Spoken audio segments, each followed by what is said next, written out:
first thing is basically the market size.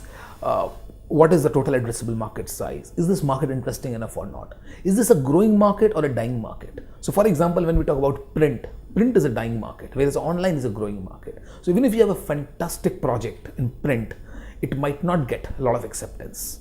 But if you have a mediocre project in online space, it might get a lot of interest from prospective investors. Second thing that an investor looks at primarily is a team. How good is the team? Has the members of the team have done any successful venture in past? How enthusiastic they are, how knowledgeable they are, how they articulate things. Are they able to take criticism? Are they able to modify their business plan on the run? How well they can execute? Do they have example or do they have a track record where they've executed something well? May not be as an entrepreneur, but maybe as an employee, it's fine. But there should be track record of good execution, strong execution. A lot of times, a person who has played a major role in a given company can get funded just on an idea because the market believes in his capability of execution. What I personally look a lot into is how well he has researched that subject. At what depth has he gone down into that subject? If he has not researched the subject well, if he has not gone down in well, it doesn't show his passion. Passion should not just be shown by body language.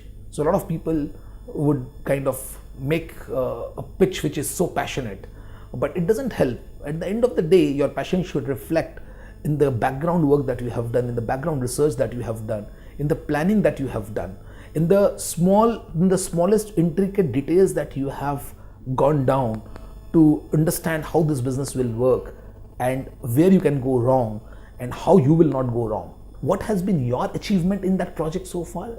In fact, this has become so important today that most of the investors would actually ask for a proof of concept or some kind of a blueprint or some kind of